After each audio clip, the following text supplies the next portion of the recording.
Hello welcome back to குட்டி life இன் Sydney. அடுத்த வாரம் ஈஸ்டர் வரப்போகுது. எல்லாரும் எங்கே ட்ரிப் போகலான்னு சொல்லி யோசிச்சுட்டு இருப்பீங்க. நிறைய பேர் ஆல்ரெடி ட்ரிப் பிளான் பண்ணி வச்சிருப்பீங்க. நம்ம இந்த வீடியோவில் மெல்பர்னை சுற்றி பார்க்க போகிறோம், அதுவும் பஸ்ஸில் சுற்றி பார்க்க போகிறோம். உங்ககிட்ட கார் இல்லையா? நோ ப்ராப்ளம், எங்கள் கூட ட்ராவல் பண்ணுங்கள். எப்படி பஸ்ஸில் மெல்பர்னை சுற்றி பார்க்கலான்னு சொல்லிட்டு நான் காமிக்கிறேன். நம்ம ஒவ்வொரு நாளும் வேறு வேறு பிளேஸ்க்கு ட்ராவல் பண்ண போகிறோம். உங்களுக்கு ட்ராவல் பிடிக்குன்னா இந்த வீடியோ நீங்கள் நல்லா என்ஜாய் பண்ணுவீங்க. இது ஒரு டிஃப்ரெண்ட்டான எக்ஸ்பீரியன்ஸாக இருக்க போகுது. ஸோ இந்த வீடியோ ஸ்கிப் பண்ணாமல் கடைசி வரைக்கும் பாருங்கள்.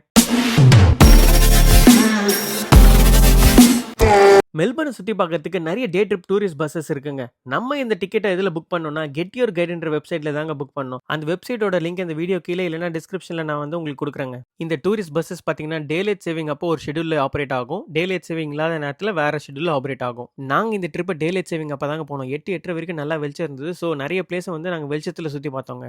இந்த டூரிஸ்ட் பஸ்ஸை நீங்கள் புக் பண்ணும் போதே அந்த வெப்சைட்டில் பார்த்தீங்கன்னா சிட்டி பக்கத்தில் எங்கெங்கெல்லாம் பிக்கப் லொக்கேஷன் இருக்குன்னு சொல்லிட்டு உங்களுக்கு மென்ஷன் பண்ணியிருப்பாங்க. அதை பார்த்துட்டு நீங்கள் ஸ்டே பண்ணியிருக்க இடத்துக்கு பக்கத்தில் இருக்க பிக்கப் பாயிண்ட்ஸை சூஸ் பண்ணிக்கலாம். நாங்கள் ஃபின்லர் ஸ்ட்ரீட் பக்கத்தில் இருக்க ஒரு பிக்கப் பாயிண்ட்ல தாங்க இந்த பஸ்ஸை போர்ட் பண்ணோம். பஸ்ஸில் ஏறினோடனே இந்த பஸ்ஸோட ரூல்ஸ், இந்த பஸ் எங்கே எவ்வளோ நேரம் நிற்கும்ன்றதை அந்த டிரைவர் எக்ஸ்பிளைன் பண்ணாரு. அந்த பஸ் டிரைவர் தாங்க எங்களுக்கு வந்து டூரிஸ்ட் கைட் மாதிரி எங்களை வழி நடத்தி கூப்பிட்டு போனார். மெல்பர்ன் டே 1 நம்ம ட்ராமில் தான் கவர் பண்ணோம். அந்த வீடியோ நீங்கள் இன்னும் பார்க்கலன்னா பார்த்துருங்க. ஒரு சின்ன விஷயம் சொல்லிக்கிறாங்க. நம்ம சிட்னி டு மெல்பர்ன் ட்ரிப்பு தான் வந்திருக்கோம்.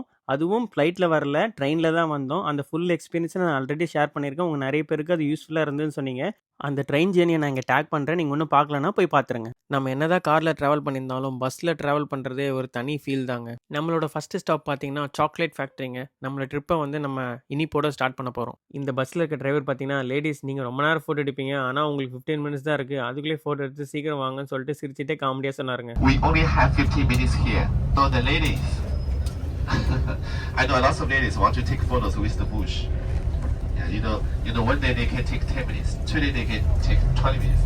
அந்த சாக்லேட் ஃபேக்ட்ரி உள்ளே நுழைஞ்சனே கோயிலில் பிரசாதம் தர மாதிரி எல்லாரையும் லைனாக நிற்க வச்சு சாக்லேட்டை வாரி வழங்கிட்டு இருந்தாங்கங்க. அந்த ஃபேக்ட்ரி பார்த்தீங்கன்னா ரொம்பவும் பெருசாக இருந்ததுங்க. சரி நம்ம மட்டும் ஏன் விடுவோம்னு சொல்லிட்டு நானும் லைனில் நின்று சாக்லேட் வாங்கினேங்க.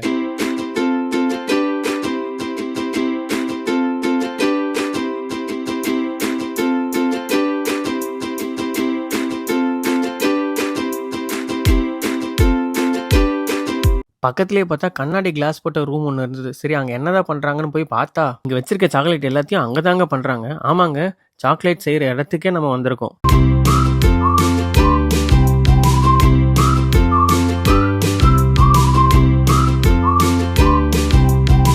காலையில் 7:30 பஸ் ஏறிட்டதுனால பிரேக்ஃபாஸ்ட் சாப்பிட்லங்க. இந்த சாக்லேட் ஃபேக்ட்ரி உள்ளே வந்து ஒரு ரெஸ்டாரண்ட் இருந்ததுங்க.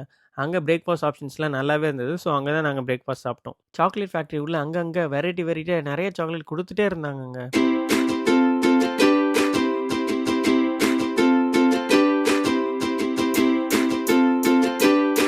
ஒரு வழியாக சாக்லேட் ஃபேக்ட்ரி சுற்றி பார்த்துட்டோங்க.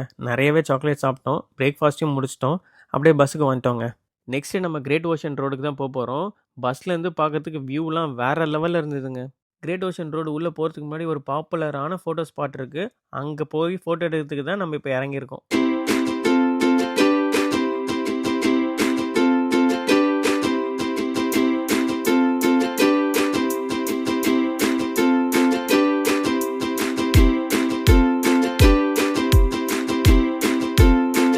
அதுக்கு சைட்லேயே பீச்சுக்கு போகிற ஒரு வழி இருந்ததுங்க. அந்த பீச் எப்படி இருக்குன்னு நீங்களே பாருங்கள்.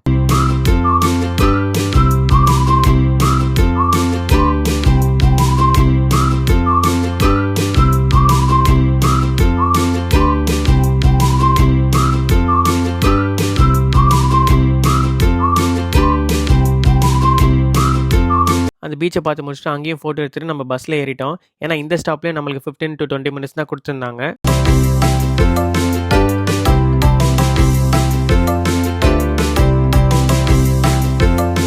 போகிற வழியெல்லாம் சும்மா வியூ ரொம்ப அழகாக இருந்ததுங்க. நம்ம நெக்ஸ்ட் ஸ்டாப் பார்த்தீங்கன்னா 12 Apostles. ஒரு 9 இயர்ஸ் முன்னாடி நான் இங்கே வந்திருந்தேங்க. அந்த நினைவு தான் எனக்கு ஞாபகத்துக்கு வந்தது. அதுக்கப்புறம் நான் இங்கே இப்போ தாங்க வரேன். அப்போ நான் வரும்போது அந்த ஹெலிகாப்டர் ரைடு எடுத்தேன். அந்த 12 Apostles அழகை சூப்பராக நீங்கள் ரசிக்கலாம் ஹெலிகாப்டர்லேருந்து. இங்கே பார், ஹெலிகாப்டர் தெரியுதா? பாத்தியா ஹெலிகாப்டர் எங்க?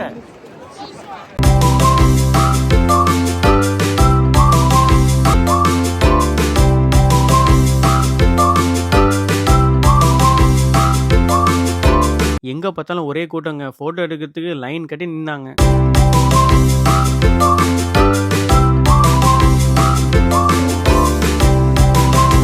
12 அப்பாஸ்டல் பக்கத்திலேயே அப்படியே நீங்க பார்த்தீங்கன்னா, ஒரு சூப்பர் லுக் அவுட் தெரியும். அங்க பாருங்க தூரத்துல ஒரு பிரிட்ஜ் மாரி தெரியுதா? அங்க எவ்வளோ மக்கள் நின்னுட்டு இருக்காங்க பாருங்க. இது வந்து ஒரு பாப்புலரான ஃபோட்டோ ஸ்பாட்டுங்க. இந்த 12 அப்பாஸ்டல்ஸ் முடிச்சுட்டு நம்ம நெக்ஸ்ட் லுக் அவுட் தான் போறோம். கிரேட் ஓஷன் ரோட்ல நெறைய லுக் அவுட்ஸ் இருக்குங்க.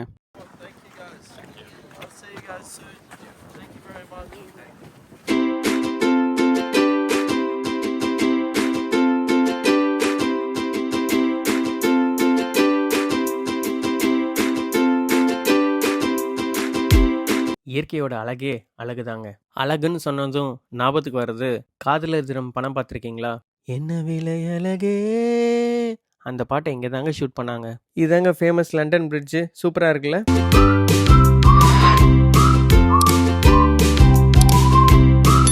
அவ்வளோதாங்க, நம்ம டே முடிஞ்சிச்சு. இப்போ நம்ம வீட்டுக்கு போயிட்டுருக்கோம். நம்ம நெக்ஸ்ட் டே எங்கே போக போகிறோன்னா,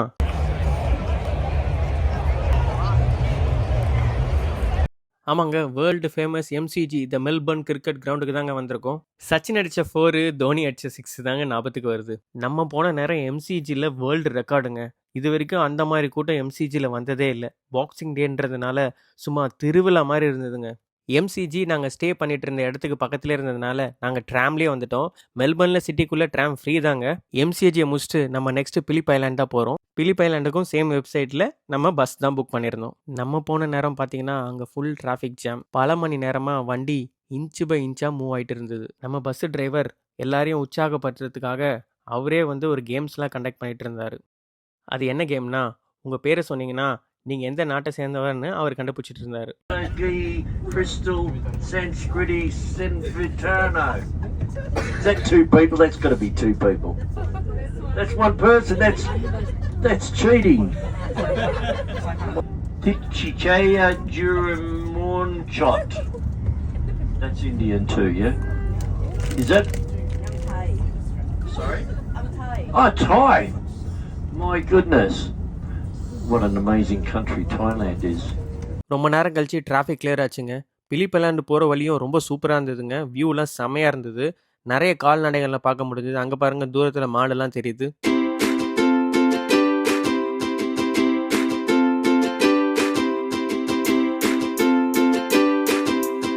At Seal Rocks in the Nobbies, there is a seal colony, first seal colony. People take tours from there and also on the jetty. There is a ferry that comes across from French Island, and in turn that comes from across from Stony Point. Next இங்கே cost ஜெட்டின்னு ஒரு பிளேஸ்க்கு வந்தோம். அங்கே வியூஸ்லாம் பார்க்கறதுக்கு ரொம்பவே அழகாக இருந்தது. நாங்கள் நிறைய ஃபோட்டோஸ் எடுத்தோம். எல்லாமே சூப்பராக வந்தது.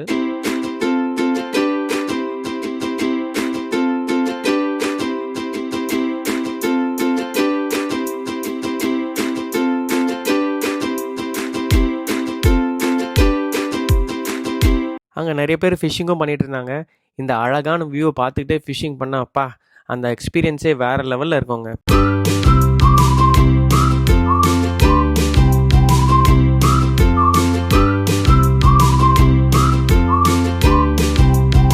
இந்த கடலை ரொம்ப க்ளோஸாக பார்த்தேங்க.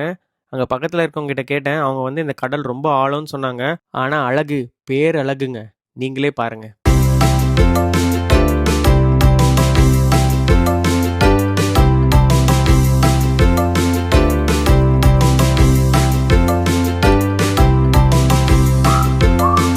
இங்கே பாருங்கள் கங்காரு மாதிரி ஒரு மிருகம் தெரியுதா? இதுதாங்க வேலபீஸ்.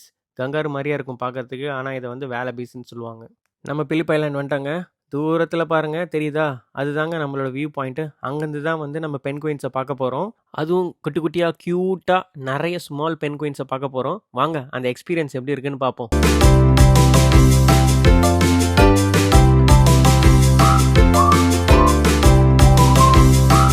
உள்ளே வந்தோடனே என்ட்ரன்ஸ்லேயே பார்த்தீங்கன்னா முன்னாள் நாள் நைட்டு 1483 பென் குயின்ஸு நைட்டு 9:09க்கு வந்ததுன்னு சொல்லிட்டு போட்டிருக்காங்கங்க. நம்ம வந்திருக்க அன்னைக்கு 8:50க்குலாம் வந்துடும் சொல்லி போட்டிருக்காங்க. அப்பா அவ்வளோ பென் குயின்ஸை பார்த்தா எப்படி இருக்கும்? சரி வாங்க உள்ளே போய் எவ்வளோ பென் குயின்ஸ் வருதுன்னு பார்ப்போம்.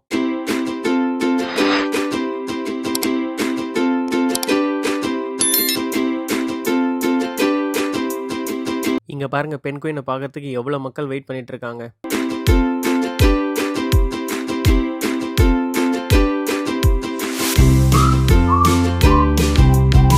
இங்கே பார்த்தீங்கன்னா இருட்டினதுக்கு அப்புறம் தாங்க பென்குயின்ஸ்லாம் வெளியே வரும். இது பார்த்தீங்கன்னா பல வருஷமாக இயற்கையாக நடந்துட்டுருக்கு. எனக்கு ஆஸ்திரேலியாவில் ரொம்ப பிடிச்ச விஷயத்தில் ஒன்று இந்த இயற்கை தாங்க. நிறைய அதிசயமான விஷயத்த நீங்கள் இங்கே பார்க்கலாங்க. நல்லா இருட்டிருச்சு, பென்குயின்ஸ்லாம் இப்போ வெளியே வரப்போகுது. நாங்கள் ரெடியாக இருக்கோம். நீங்கள் ரெடியாக இருக்கீங்களா? வாங்க பார்க்கலாம்.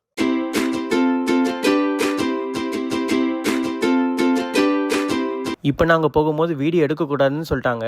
இது கொஞ்சம் வருஷத்துக்கு முன்னாடி எடுத்த வீடியோங்க. அப்போ ஃப்ளாஷ் போடாமல் எடுக்கணும்னு சொன்னதுனால குவாலிட்டி கொஞ்சம் கம்மியாக இருக்கும். அட்ஜஸ்ட் பண்ணிங்க. இந்த வீடியோ உங்களுக்கு பிடிச்சிருக்கும்னு நினைக்கிறேன். இந்த வீடியோ நீங்கள் என்ஜாய் பண்ணிங்கன்னா லைக் பண்ணுங்கள், ஷேர் பண்ணுங்கள். மறக்காமல் எங்கள் சேனல் சப்ஸ்கிரைப் பண்ணுங்கள். வரட்டா?